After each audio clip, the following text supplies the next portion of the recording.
मैं आपको इसमें परसेंटेज के बारे में आपको कुछ प्रॉब्लम सॉल्व करके बताऊंगा, किस तरह से कठिन से कठिन सवाल को हम चुटकियों में सॉल्व कर सकते हैं। आइए देखते हैं पहला सवाल। यहाँ पे दिया गया है कि किसी त्रिभुज के आधार में 20% की वृद्धि तथा उसके ऊंचाई में 10% की वृद्धि करने पर उसके क्षेत्रफल में कितने प्रतिशत की वृद्धि होगी। यहाँ पे क्वेश्चन में दिया गया है कि अगर हम किसी त्रिभुज के आधार में 20% की वृद्धि करते हैं तथा उसकी ऊंचाई में 20% की वृद्धि करते हैं तो उसके क्षेत्रफल में कितने प्रतिशत की वृद्धि हो जाएगी। तो दोस्तों कल हम पिछले वीडियो में हमने एक फॉर्मूला देखा था, C = A, यहाँ पे प्लस माइनस जो भी प्लस होगी ये संख्या वृद्धि हो रही है तो प्लस, और अगर कोई कमी होती तो माइनस। तो हम जहाँ जिसका हमें यूज होगा तो हम उसको रख लेंगे, plus minus B plus minus A × B/100। ये हमारा फॉर्मूला हो, इसके बेस पे हमें इस क्वेश्चन को सॉल्व करना है। तो हमारा यहाँ पे A है हमारा 20%, यहाँ पे वृद्धि हो रही है तो ये प्लस में होगा। B हमारा भी ऊंचाई भी में क्या हो रहा है, वृद्धि हो रही, तो ये भी हमारा क्या हो जाएगा, प्लस में हो जाएगा 10%। तो हम फॉर्मूला लगाएंगे 20 + 10 + 20 × 10/100। ये हो जाएगा हमारा 30 प्लस ये हो जाएगा हमारा 2000/100। इसको डिवाइड करेंगे तो ये आ जाएगा 30 + 2 = हो जाएगा ये 32%। तो उसके क्षेत्रफल में कितनी परसेंट की वृद्धि होगी, 32% की उसके क्षेत्रफल में वृद्धि होगी। त्रिभुज के क्षेत्रफल में 32% की वृद्धि होगी। अब हम यहाँ पे दूसरा क्वेश्चन देखेंगे। यहाँ पे लिखा है एक व्यक्ति अपनी आय का 15% भोजन पर तथा 25% बच्चों की शिक्षा पर, 10% परिवहन पर तथा 10% मनोरंजन पर खर्च करता है। यदि अब भी उसकी बचत 3600 रुपये शेष बचे तो उस व्यक्ति का वेतन कितना होगा। हमें यहाँ पे व्यक्ति का वेतन निकालना है। हमें उसके कुछ खर्च और दिए गए हैं और उसकी बचत दी गई है। खर्च हमें परसेंटेज में दी गई है, उसकी बचत रुपए में दी गई है। तो हमें ये निकालना है कि उस व्यक्ति का वेतन कितना था, एक्चुअल उसका वेतन कितना है। तो हमें यहाँ पर दिया गया है भोजन पे खर्च कितना किया उसने, 15%, बच्चों की शिक्षा पे 25%, 10% किस पे खर्च किया है, 10% किया उसने परिवहन पे, और 10% किस पे खर्च किया, मनोरंजन पे। तो उसका जो बचे शेष बचता है वो बचता है कितना, 3600%। तो हम यहाँ मानेंगे कुल आय बराबर 100%। उसकी जो कुल आय थी वो थी 100%। तो अब 100% में से 50% भोजन को घटा देंगे, -25% बच्चों की शिक्षा को घटा देंगे, -10% परिवहन को घटा देंगे, एंड -10% मनोरंजन को घटा देंगे। तो यहाँ पे हमारा शेष बचेगा 40%। तो ये 40% किसके इक्वल हो जाएगा, इस 3600 रुपए के इक्वल हो जाएगा। तो यहाँ पे हम देखेंगे हमारा 40% बराबर कितना है, जो उसकी बचत है 3600 रुपये इसके बराबर है, 3600 रुपये के बराबर है। तो हमें यहाँ 100% निकालनी है उसकी आय। तो 1% कितना हो जाएगा इसका, 3600/40। हमें चाहिए 100%, तो इसको रखेंगे 3600/40 × 100। तो इसको 9, ये हो जाएगी हमारी कितनी, 9000 रुपये उस व्यक्ति की आय हो जाएगी। व्यक्ति का वेतन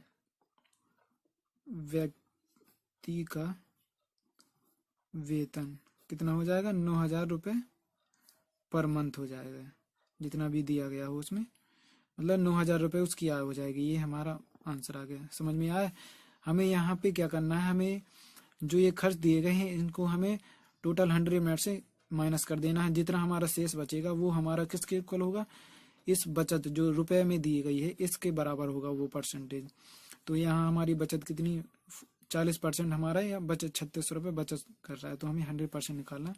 तो इस तरह से हम इस क्वेश्चन को आसानी से बिल्कुल सिंपल तरीके से सॉल्व करते हैं। ये बहुत ही सिंपल तरीका है अपने मतलब एग्जाम में सॉल्व करने का। इससे हम जल्दी से जल्दी क्वेश्चनों को हल कर सकते हैं, क्योंकि एग्जाम में हमारे पास इतना टाइम नहीं रहता है कि हम ज़्यादा से ज़्यादा टाइम में हम उसको हल कर सकें, क्योंकि हमारे पास वहाँ पे ज़्यादा से कम 1 मिनट ही रहता है। 1 मिनट के अंदर अंदर हमें उस मैथ के सवाल को सॉल्व करना होता है। इसलिए हमें बेहतर से बेहतर ट्रिक जानना जरूरी है ताकि हम उसे जल्दी से जल्दी सॉल्व कर सकें। दोस्तों, मैं आपको आगे जितने भी क्वेश्चन बताऊंगा मैं आपको इसी मेथड पे बताऊंगा कि उनको किस तरीके से आसानी से जल्दी सॉल्व कर सकें। दोस्तों, अब हम यहाँ पे अब तीसरा सवाल देखते हैं। यहाँ पे दिया गया है, एक व्यक्ति अपनी आय का 10% चैरिटी को दान दे देता है। शेष आय का, यहाँ पे क्या कह रहा है, वो शेष आय का मतलब कुल आय में से वो 10% चैरिटी को दान दे देता है। शेष आय का 50% बैंक में जमा कर देता है। यदि अब भी उसके पास 22,500 रुपये शेष बचे तो उसकी आय कितनी है। हमें उसकी आय निकालनी है।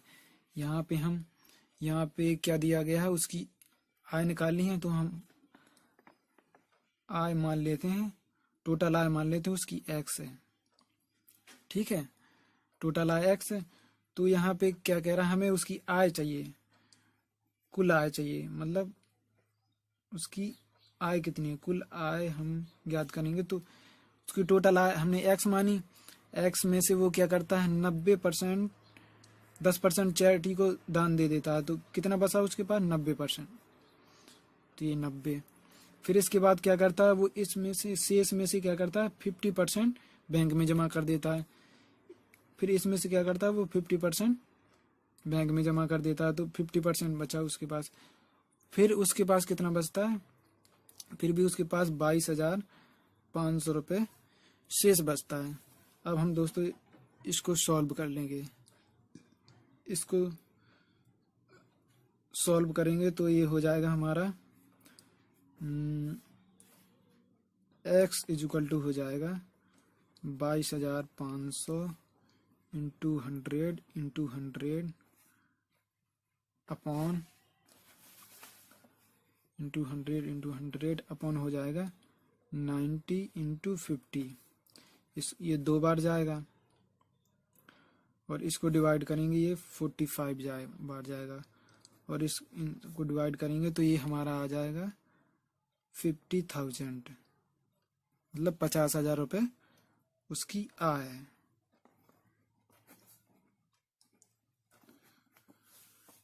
ठीक है दोस्तों, यहाँ पे ये हमें सबसे सरल सॉल्व करने का ये तरीका है।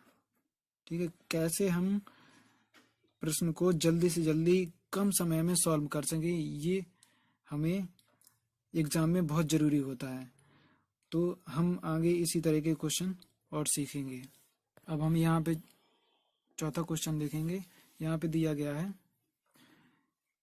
कि किसी चुनाव में एक उम्मीदवार को कुल वैध मतों का 60% मत मिला। किसी चुनाव में एक उम्मीदवार को कुल वैध मतों का 60% मत मिला।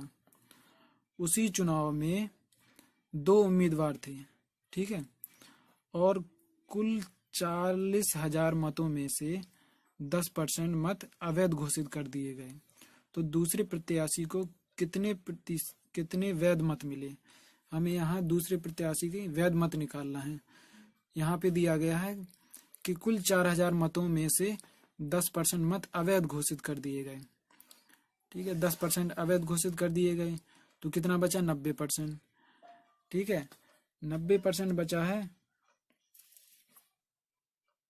और ये 60% पहले से भी अवैध है। वो 60% पहले से भी अवैध है। तो हमें यहाँ क्या निकाला, हमारे जो यहाँ शेष है कुल कितना है 40,000। तो हमें क्या करना है 40,000 इंटू 90/100 इंटू 40/100। इसको सॉल्व करेंगे, ये हो जाएगा हमारा 14,400 मत। तो दूसरे प्रत्याशी को कितने मत मिले? 14,400। ये आया उत्तर। दोस्तों, आपको ये ट्रिक समझ में नहीं आई होगी तो मैं आपको बेसिक तरीके से समझाने की कोशिश करता हूँ। बेसिक तरीके से इसको कैसे सॉल्व करेंगे, देखिए। जैसे यहाँ पे दिया गया है कुल कितना मत है, हमें यहाँ पे कुल मत दिए गए हैं 40,000, ठीक है। अब इसमें से वो कह रहा है कि 10% जो है वो अवैध घोषित कर दिए गए हैं, और अब बचा कितना? 90%। 90% क्या बचा? वैध मत। यहाँ पे अवैध मत है ये, ठीक है। तो अब हमें वैध मतों की संख्या निकालनी है, तो हम यहाँ पे वैध मतों की संख्या निकालेंगे। कितना? 40,000 है हमारे पास। इसमें से हम हमारी क्या हो गए? 10% अवैध घोषित कर दिए गए, तो हम कितना हो जाएगा ये हमारे पास? ये हमारे पास हो जाएगा 36,000 मत। अब इसके बाद क्या कह रहा है? 36,000 मत। अब इनमें से क्या है, उसे 40% मत, मतलब उसे क्या है 40% मत हारने वाले को मिले हैं, क्योंकि 60% मत तो जीतने वाले को मिल गए हैं, ठीक है। तो इसे 40% मत मिले हैं, तो यहाँ पे 40% मत किसको मिले? इसमें से। अब ये क्या है हमारा? ये हमारा, हम इसे 100% ये हमारे लिए अब, ठीक है। तो इसमें से 40% मत मिले हैं हारने वाले को, हारने वाला, और 60% किसे मत मिले हैं इसमें से? जीतने वाले को।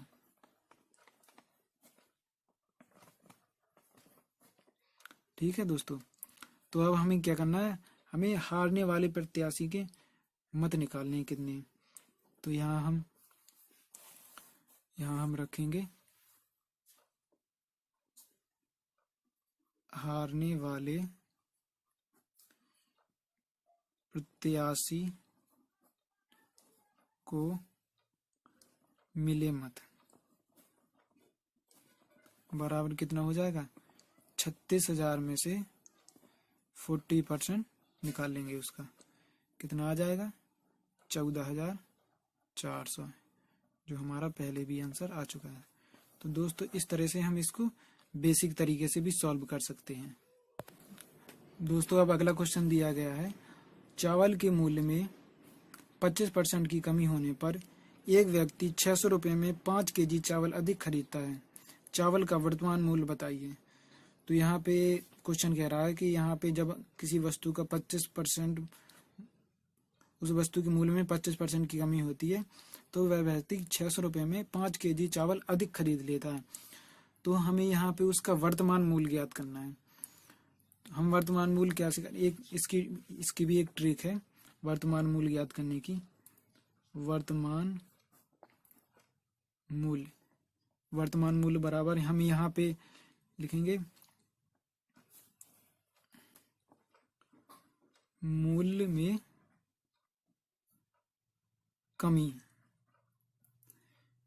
कमी या वृद्धि।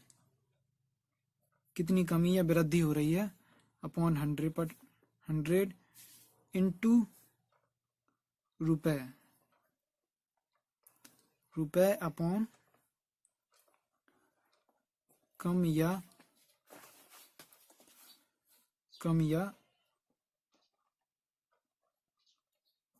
या अधिक खरीदी गई संख्या। तो दोस्तों, इसी फॉर्मूले का हम यूज करेंगे। तो हम यहाँ पे हमें वर्तमान मूल्य इसका ज्ञात करना है।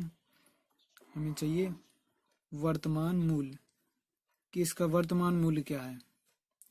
ठीक है, तो वर्तमान मूल्य हम किस, उसमें क्या है 25% की कमी की गई है, तो यहाँ पे 25% की कमी की गई है, यहाँ पे फॉर्मूले के अनुसार रख देंगे 25%। यहाँ पे हमारा हो जाएगा 100 इंटू, अब वो कितने रुपए में, 600 रुपए में 5 kg अधिक खरीदता है। यहाँ पे क्या है रुपए, रुपए की जगह पे हम क्या रख देंगे रुपए, अपॉन कम या अधिक खरीदी गई मात्रा। तो वो क्या है 5 kg चावल अधिक खरीदता है, अगर कम भी खरीदता होता तो भी हम यहाँ रखते। यहाँ पे क्या कर रहा है इस क्वेश्चन में, वो 5 kg अधिक खरीद रहा है, तो हम यहाँ 5 रख देंगे। अब हम इसको सॉल्व कर लेंगे, ये कट जाएगा हमारा 20 हो जाएगा, 20 हो जाएगा, और ये हो जाएगा हमारा 5 से काटेंगे, 25, 5 चौके 20। ठीक है, ये हो जाएगा 6 पंचे 30,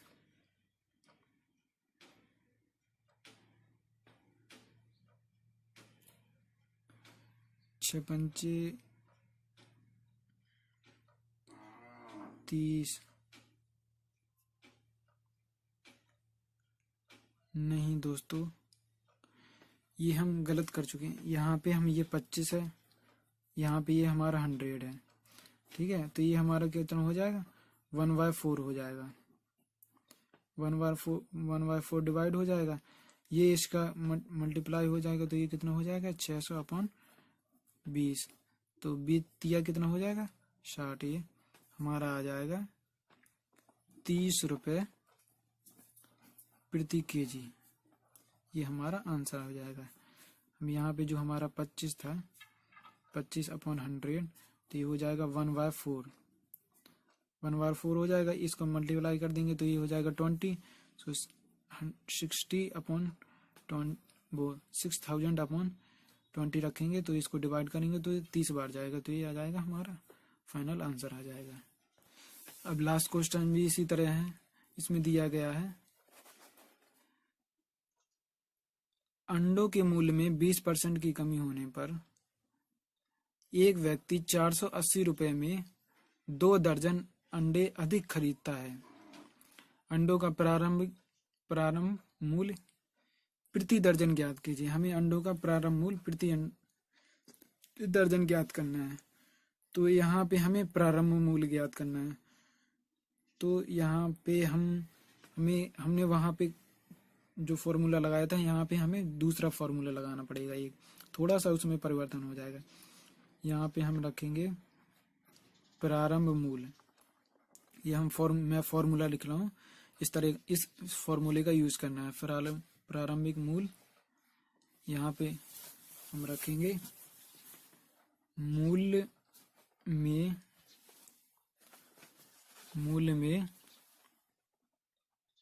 कमी या वृद्धि। हम यहाँ पे मूल्य में कमी या वृद्धि रखनी है, अपॉन हमें क्या रखना है 100, यहाँ पे हमें प्लस माइनस करना है। क्या करना है, मूल्य में कमी या वृद्धि, मूल्य में कमी या वृद्धि जो भी हो, अगर कमी है तो माइनस का यूज करेंगे हम, और वृद्धि होगी तो प्लस का यूज करेंगे। हमने पिछले फॉर्मूले में केवल यहाँ पे 100 लिखा था, बैक करके आप देख सकते हैं। पिछले फॉर्मूले में हमने 100 लिखा था क्योंकि हमें वहां पे वर्तमान वैल्यू चाहिए थी उसकी। अब हमें यहाँ इसकी चाहिए प्रारंभिक वैल्यू चाहिए, पिछली वैल्यू चाहिए। तो हमें पिछली वैल्यू के लिए इसमें से जो भी कमी या वृद्धि हो रही है उसको घटाना या बढ़ाना पड़ेगा, और बाकी फॉर्मूला जितने रुपए हैं वो रुपए यहाँ पे रखेंगे, अपॉन खरीदी गई कम एवं अधिक मात्रा। तो हम इस फॉर्मूले का हम यूज करेंगे, फॉर्मूले का यूज करके हम इसके रखें। यहाँ पे क्या दिया गया है, अंडों के मूल्य में 20% की कमी होने पर, तो यहाँ पे हमें क्या मूल्य में कमी होने पर, तो यहाँ हम 20% रखेंगे। फिर क्या कह रहा है, वो एक व्यक्ति 480 रुपए में 2 दर्जन अंडे अधिक खरीद लेता है। तो यहाँ पे मूल्य में कमी हो रही है, तो यहाँ पे हो जाएगा हमारा 100 माइनस 20। ठीक है दोस्तों, अब वो कितने रुपए में, 480 रुपए में वह 2 दर्जन अंडे अधिक खरीद लेता है, तो यहाँ 2 दर्जन आ जाएगा हमारा। और जब हम इसको सॉल्व करेंगे, ये हो जाएगा हमारा 20/80 इंटू 480/2। और जब हम इसको सॉल्व करेंगे तो हमारा ये आ जाएगा 60 रुपये प्रति दर्जन। दोस्तों ये हो जाएगा हमारा उत्तर।